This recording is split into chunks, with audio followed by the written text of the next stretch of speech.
A movie was released in 2011 that goes by the name Contagion, following the story of MEV1, a novel fictional virus that brought the world to its knees. Sounds familiar? The movie has garnered attention recently due to the COVID-19 pandemic and some of the similarities that lie between its plotline and reality. It was praised by the scientific community for its accuracy, so if you haven't watched it yet, please do go and watch it right away. Now that being said, since it is science fiction, there is an essence of true post-apocalyptic vibes from it.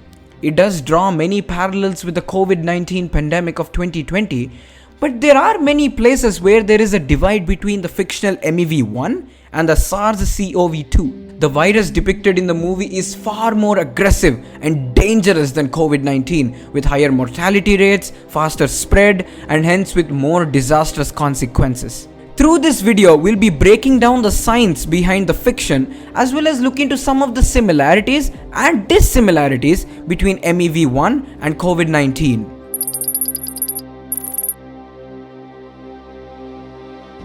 MEV1 is a fictional virus that shows symptoms within the first day of transmission. Symptoms include cough, fever, and inflammation of the brain resulting in seizures, eventually resulting in death within 3 to 4 days. 1 in 4 people end up dead because of MEV1. Although fictional, MEV1 is a hybrid of real-life influenza and Nipah viruses. Nipah has symptoms similar to MEV1, which include inflammation of the brain and coma among others. SARS-CoV-2 on the other hand has symptoms developing in a period of 1 to 14 days after exposure. Moreover, death is not as sudden as MEV1. Symptoms of COVID-19 include fever, dry cough, and feeling of tiredness or fatigue. Let us look into the science behind the movie in a little more detail. COVID-19 has higher mortality rates in individuals above 60 years of age and individuals with comorbidities. Now that being said, COVID-19 has a mortality rate of about 7%. MEV1 does not differentiate between humans and has a higher mortality rate, which initially was just above 20%, which later on increases to 25 to 30%.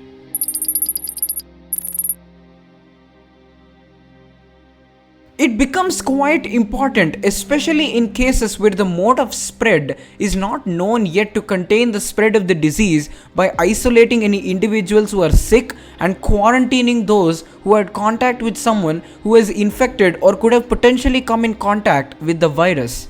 Now, to provide some context for those who have watched the movie Contagion, Dr. Leonora Orantes trying to backtrack the movements of Beth Emhoff in China and the spread of the disease there, and Dr. Erin Mears to track the spread of the disease in Minneapolis are introduced. This step is known as contact tracing. COVID-19 had to initially also be dealt with in a similar way. The movement of sick patients was backtracked and these patients were put in isolation. Individuals who have come in contact with sick individuals were put under quarantine. These methods are paramount to stop the spread of the virus. If not done properly, and the virus spread snowball out of control rapidly and dangerously. Contact tracing was also done in COVID-19, but not all around the world. While the contact tracing by the United States of America was done unsuccessfully, South Korea did extremely intensive contact tracing, which is why they managed the spread of coronavirus and were able to prevent a large loss of life and keep the number of cases at a minimum. Let us draw a comparison once again to the movie Contagion. Dr. Ian Sussman discovered initially that the disease was chimeric in origin, which later on was identified as a combination of bat and pig viruses. Towards the end of the movie, in a flashback, a bulldozer raises palm trees while clearing a rainforest in China that disturbs the natural habitat of some bats. One bat finds shelter in a pig farm and drops an infected piece of banana, which is eaten by a pig. The pig is slaughtered and prepared by a chef in Macau casino who transmits the virus to Beth in a handshake. The way the coronavirus came into existence is still a bit debatable. Research indicates that bat populations were the native host for SARS-CoV-2, and eventually a spillover infection resulted in the virus affecting humans. The difference between the viruses between the two species, that is bat and human, seems to suggest there was an intermediary host before humans got affected. Similarities between pangolin coronaviruses seem to suggest that pangolins were perhaps the intermediary host. The reproduction number is a mathematical term used to describe a viral reproduction. In simple terms, reproduction number is the number of people that are infected by one sick person. Some reproduction number values are 1 for flu, 3 for smallpox, and 4 to 6 for polio. And that was before a vaccine was discovered. Initially, MEV1 has a reproduction number value of 2, but soon problems arise moving that number up to 4.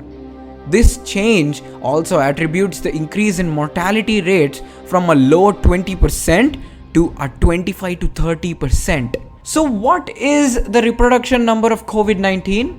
As per initial studies, the reproduction number of COVID was estimated at 2.2 to 2.7. But more recent studies seems to suggest a much higher reproduction number of 4.7 to 6.6 with a median of 5.7.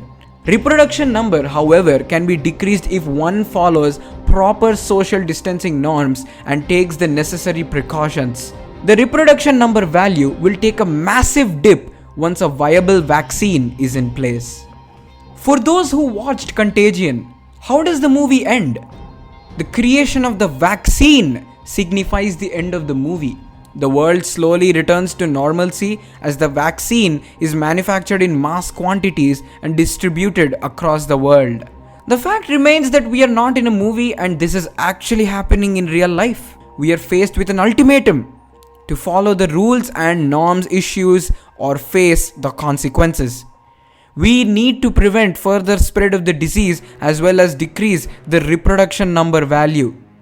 If this is not done, the number of cases of COVID-19 and resulting deaths will only rise upwards. Thank you for watching the video, and if you have any more doubts about COVID-19, please let us know in the comments down below. And on your way out, please do subscribe to the channel bottom right hand corner and also like the video, and I'll see you in our next video. Take care.